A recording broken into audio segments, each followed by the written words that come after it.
Hello everybody, good afternoon for all, tudo bem com vocês? Dependendo do momento que vocês estejam assistindo esse vídeo, gente, tá? Só deixando claro que ele é um Let's Review, né?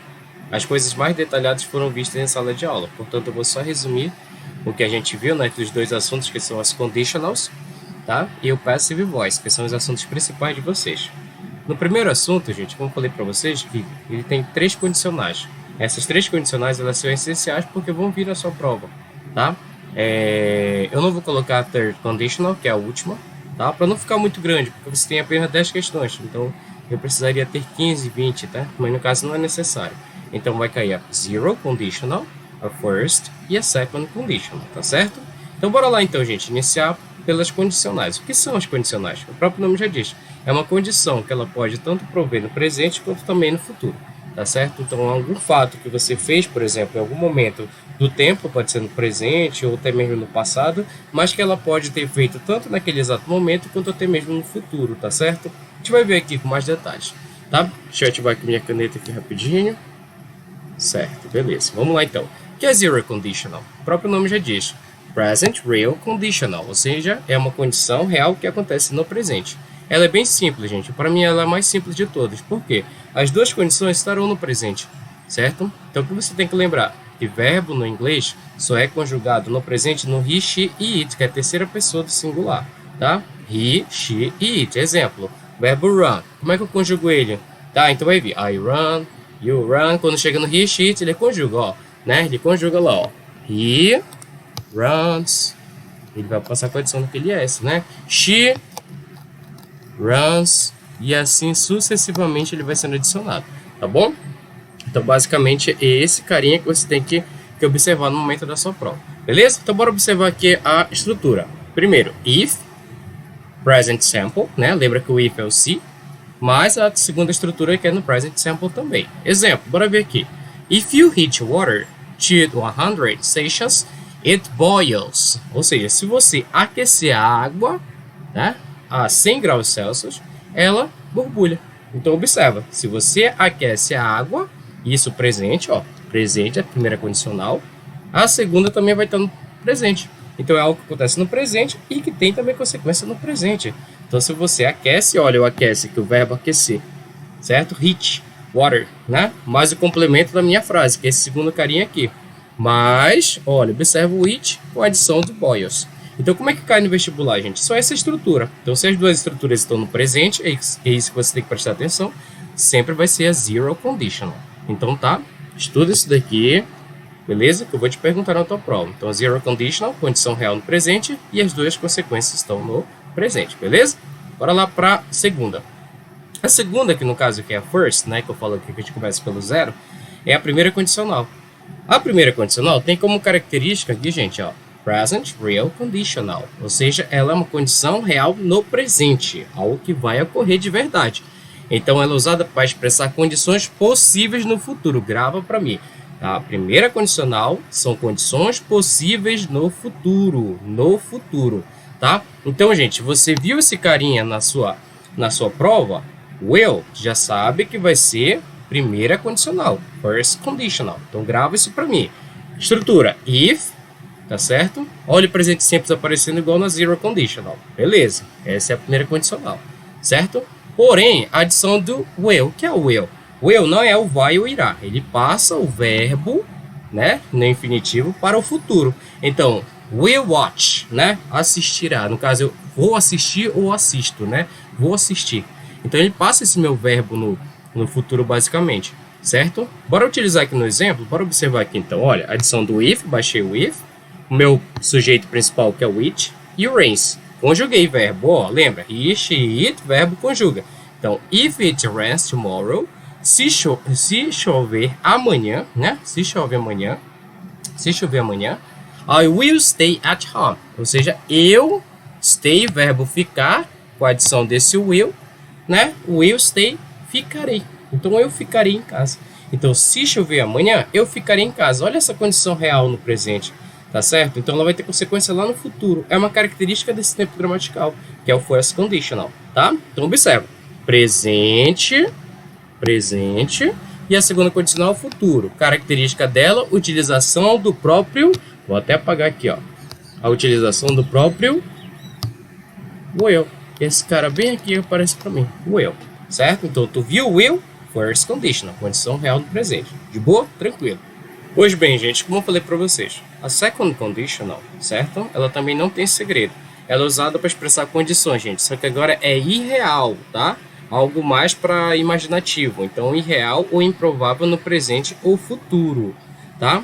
Uma das características que você vai lidar na sua prova, se você ouvir falar em second conditional, é a adição desse would, gente. Só ela tem o would, tá? Na prova, tá bom? Terceira condicional não cai.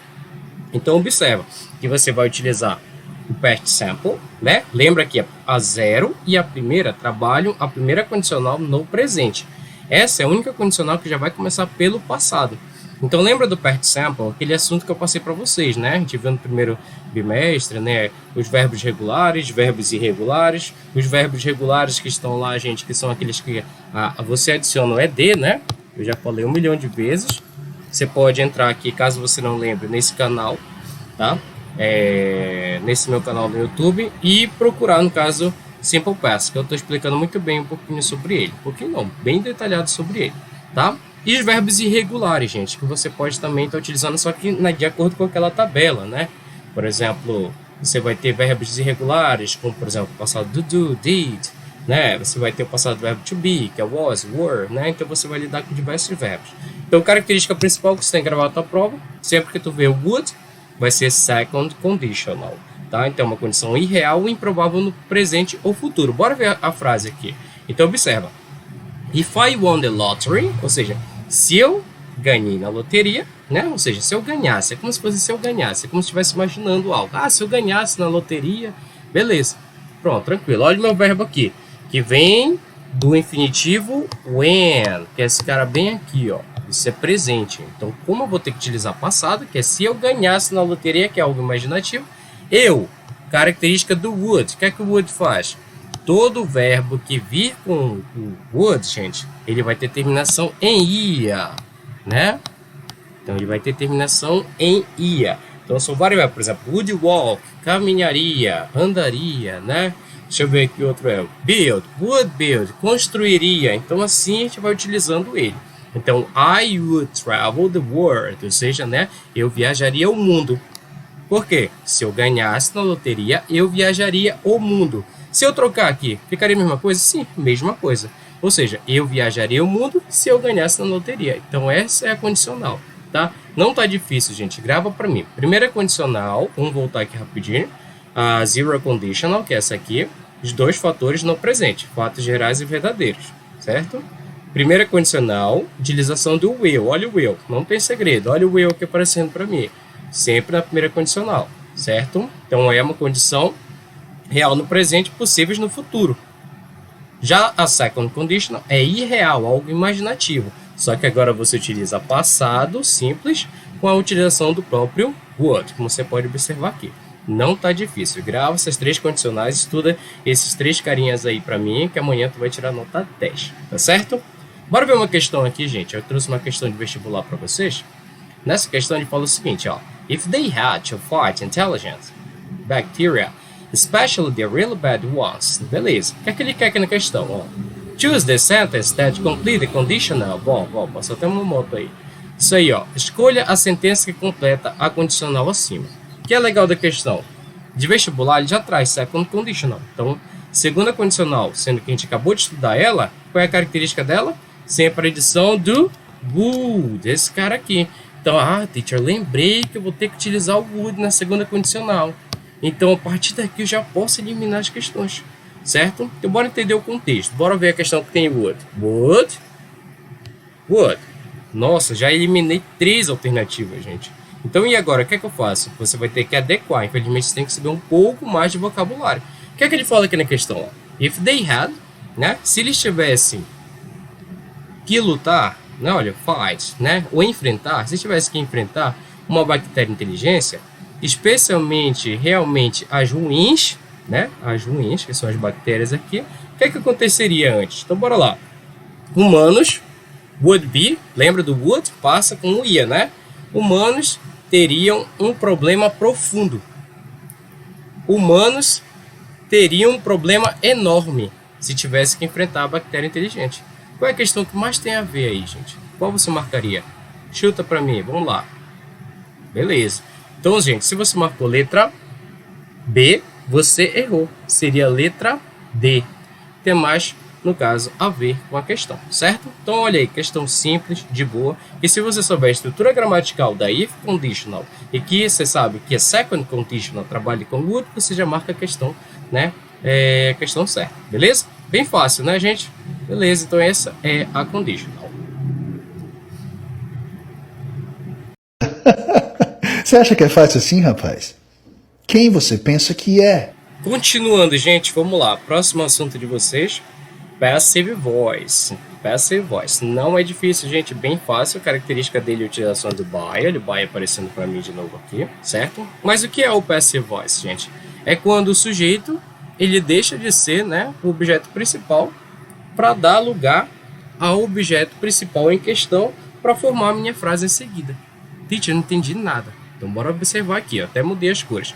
Eu sou uma pessoa muito visual, gente, já falei para vocês. Então eu preciso estar destacando as coisas, assim, para poder estar entendendo o contexto, né? Isso eu faço desde a época de ensino médio, eu fazia bastante isso, até na universidade eu fiz bastante. Então por isso que eu coloquei as cores aqui, azul, verde e amarelo, para que você possa entender da melhor forma possível. Deixa eu apagar aqui essa parte para vocês observarem. Vamos lá. Em azul, the chef, sujeito. Prepares, ó, sujeito, o meu verbo principal, mais o objeto que é o meu complemento, tá certo? Então, SVC é a forma gramatical de todas as estruturas gramaticais, tá? Tanto no português, inglês ou qualquer outra língua. Então, SVC. Então, o chefe prepara o jantar. Pronto. Olha agora o que acontece na voz passiva, gente. Esse cara, que é o objeto em questão, ele vai ser destacado. Ou seja, o jantar, ele foi colocado aqui, né, the dinner. Agora, a conjugação do verbo to be é essencial nesse tempo gramatical que é a voz passiva, que é o passive voice. Como eu estou falando do jantar, lembra lá, it is, beleza. Então, um sujeito apenas, então o objeto, it is. Ou seja, the dinner is. O meu verbo gramatical, ele vai ter que vir, no caso principal, que é o meu verbo, ele vai ter que passar para o passado. Olha, verbo regular, terminou em ed, beleza? Tranquilo. Então, o jantar é preparado, e agora, característica dele, colocar by, porque quem vai fazer a ação é, no caso, utilizado pelo, né? Então, pelo chefe. Então, observa aqui. Então, antes de azul, verde e amarelo, agora ficou amarelo, verde e azul. Ou seja, só você fazer essa inversão. Bem simples, né? Quando eu coloquei a cor para vocês, não tem segredo. Então, o que eu falo aqui? Que na voz passiva, o objeto da ação, jantar, torna-se o foco da frase. Ó, o jantar tornou-se o foco da frase. E o sujeito que realiza a ação, que é o chefe, pode ser mencionado ou omitido. Então, posso colocar ele, pode ser mencionado, né? Ou até mesmo omitido ele. Mas fica bem melhor eu colocar ele, né, com a adição desse by, porque eu estou mostrando quem foi que fez o jantar, né? Ou seja, se eu falar assim, o jantar está preparado, ou seja, é preparado. Mas por quem? Vai ficar alguma dúvida no ar. Mas de boa, tranquilo.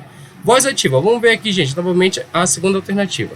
Ó, they are building new building. Então você tem que acompanhar o tempo gramatical aqui. Ou seja, eles estão construindo. Olha o building aparecendo para mim, ó. Eles, sujeito, are building, o verbo to be, mais meu verbo principal, né? Estão construindo. Então lembra, verbos que terminam em ing vai ser ando, endo e indo. Então eles estão construindo um novo prédio. Olha o novo prédio aparecendo aqui para mim. Quem é meu objeto em ação? Vamos lá. O novo prédio é, ou seja, no caso aqui, ó, está, tá? Como eu estou utilizando o verbo to be, está sendo. Olha a utilização do being, né? Being, que era antes esse meu verbo to be, ele passa a ser conjugado com o verbo to be, como era antes, né? Então, o seu verbo to be é o seu estar, aqui vai ser ser, né? No ser, sendo. Então, né? O novo prédio está sendo construído. Construído, build. Mas o que é o build? É o particípio passado do verbo building, certo? Agora, por quem está sendo construído? Por eles, by them. Então, mudou. Então, para mim saber um pouquinho bem detalhadamente sobre esse tempo gramatical, tem que saber um pouco de gramática, tá? Mas na prova, como é que eu vou cobrar? Vou cobrar como o vestibular te cobra, tá certo? O vestibular, pode ser o ITA, ou qualquer um deles aí, né? Para você saber qual é a forma gramatical. Então, ele vai te jogar uma questão, tipo essa aqui, por exemplo. Olha essa questão aqui. Qual é a voz passiva da sentença she wrote a novel, né? Ela escreveu lembra que isso aqui é falso cognato, novel, romance, né? Então, ela escreveu um romance. certo? Lembra que wrote, ele está no passado. Então, dizer que ela já fez isso já aconteceu. Então, você vai ter que equilibrar aqui a questão. Has não é passado, elimina logo, tá? Is não é passado, é presente, elimina logo. Will é futuro. Então, pronto, a partir daí tu já pode ir eliminando as questões, né? Então, observa aqui comigo. A novel wrote, pode ser aqui. Porém, vamos ver aqui na questão. E o was também, bora ver aqui. Vou até colocar de outra cor. Deixa eu apagar aqui rapidinho. Botei outra cor para vocês, que eu estou em duas questões. Wrote e was, certo? Então, olha lá. Vamos ver a primeira frase. Aqui, primeiramente, ela escreveu um romance. Ela escreveu um romance, no caso? Vamos lá. A novel was written by her. Vamos ver aqui. Sujeito, objeto da ação, né? O tempo gramatical, que é o verbo to be, está sendo selecionado. Mais o meu verbo principal no participo passado por ela. Tá certinha a questão. Agora, bora ver aqui na última alternativa. Um romance escrito por ela. O que é que tá faltando, gente? Dizer que foi no passado. Então, não tem o verbo to be aqui, que é característica do passive voice, certo? Então, como não tem esse passive voice aqui nessa questão a se marcar seria a questão da letra C. Você pode observar aqui. Viu como é simples? É assim que eles te perguntam no vestibular, tá? Não precisa você saber detalhadamente, tá? Um dia vocês vão fazer um curso livre, vocês vão saber como utilizar isso daí, tá bom? No momento da fala mesmo, tá? E já que você vai alcançar a fluência, vai morar fora do país, vai ser uma pessoa rica, mas não esqueça do professor. Beleza, gente? Então essa foi a minha revisão, espero que vocês tenham entendido, tá? Um abraço para vocês e boa prova, tá bom? Good test, né? Então nos vemos amanhã. See you tomorrow.